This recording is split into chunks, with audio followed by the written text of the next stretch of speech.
शराबबंदी के बाद भी मोतिहारी में जहरीली शराब पीने से लोगों की मौत हुई, जिसके बाद अब नीतीश कुमार पर लगातार एक के बाद एक हमले किए जा रहे हैं। सुशील मोदी ने कई हमले किए और ये सवाल पूछ लिया कि आखिर बड़े शराब माफिया क्यों नहीं पकड़े जाते। जेल में जो बंद हैं उनमें 90% सिर्फ शराब पीने वाले हैं और वो पिछड़ा अति पिछड़ा और दलित समाज का है। जिसके बाद अब जेडीयू से मंत्री संजय झा ने मोर्चा संभाल लिया और कहा कि सुशील मोदी का कोई महत्व नहीं रह गया है, वो सिर्फ लोकप्रियता पाने के लिए और खबर में बने रहने के लिए इस तरह की बातें करते रहते हैं। संजय झा ने इसी तरह बता दिया कि आखिर नीतीश कुमार को इतनी बेचैनी क्यों है, क्योंकि वो चाहते हैं कि बिहार में जो गरीब लोग हैं उनके घर सुख शांति रहे। पहले जो गरीब लोग 500, 400, 1000 रुपये कमाता था वो शराब पीकर खर्च करता था, लेकिन शराबबंदी की वजह से वही पैसा उनके घर में बच रहा है और वो कहीं ना कहीं बच्चों के खान पान या अन्य घर की ज़रूरतों में पूरा हो रहा है। और संजय झा ने साफ बता दिया कि 7 साल हो गए हैं लेकिन बिहार में शराबबंदी लगातार लागू है। ये अपने आप में एक बहुत बड़ी सफलता है। और साथ ही कहा कि चाहे वो गुजरात हो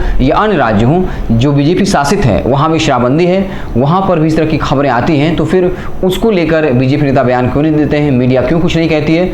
तो कहीं ना कहीं अब शराबबंदी को लेकर लगातार आरोप प्रत्यारोप चलता रहा है। सुशील मोदी ने जिस तरीके से एक के बाद एक हमले किए, सुशील मोदी ने यहाँ तक भी कह दिया था कि आनंद मोहन को जेल से हमेशा के लिए बाहर निकालने के लिए अगर नीतीश सरकार कानून में बदलाव कर सकती है तो फिर शराबबंदी मामले में जो पिछड़ा अति पिछड़ा दलित जेल में बंद है उनको रिहा क्यों नहीं किया जा सकता। और बीजेपी ने की तरफ से सुशील मोदी ने मांग कर दी जितने भी गरीब लोग जो शराबबंदी मामले में जेल में बंद हैं उनको बाहर कर देना चाहिए। और साथ ही साथ ये दावा ठोक दिया कि अगर नीतीश सरकार अब जहरीली शराब पीने से मरने वालों को 4 लाख मुआवजा देगी तो ये हमारे दबाव की वजह से, क्योंकि इसके पहले नीतीश कुमार ने कहा था कि जो पिएगा वो मरेगा और मुआवजा देने से साफ इनकार कर दिया था। लेकिन जैसे लोकसभा चुनाव आने वाला है तो नीतीश कुमार ने एक स्टेप लिया कि जो भी जहरीली शराब पीने से मरेगा उसके परिवार वालों को या उसके आश्रितों को 4 लाख रुपये का मुआवजा दिया जाएगा। हालांकि इसको लेकर जो रणनीति है, जो कह सकते हैं कि प्रक्रिया है 4 लाख मुआवजा पाने की, इसको भी लेकर कई तरह से बीजेपी के द्वारा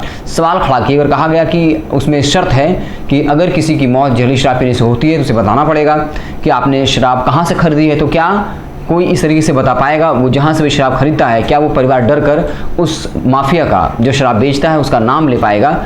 इस जो प्रक्रिया है इसको हटा देना चाहिए। तो कुल मिलाकर शराबबंदी के मसले को लेकर जेडीयू और बीजेपी आमने सामने है। बीजेपी के नेता एक के बाद एक हमले कर रहे हैं, वहीं जेडीयू जो है उसे डिफेंड करने की पूरी कोशिश कर रही है। आप क्या कुछ सोचते हैं कमेंट बॉक्स में ज़रूर बताइएगा। फेसबुक पर देख रहे हैं पेज को लाइक कर लीजिए, यूट्यूब चैनल को सब्सक्राइब कर लीजिए। बहुत बहुत धन्यवाद।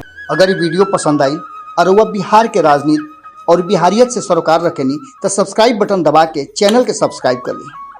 ओजे एगो घंटी बा, ओकरा बटन दबा देला से कुल सटीक और मारक खबर रुआ मुफ्त में मिल जाई। अगर रुआ पत्रकारिता के हमनी के नया प्रयोग में सहयोग कर चाहतानी तो ज्वाइन बटन दबा दी। पेटीएम नंबर नोट कर ली 9386816700। धन्यवाद।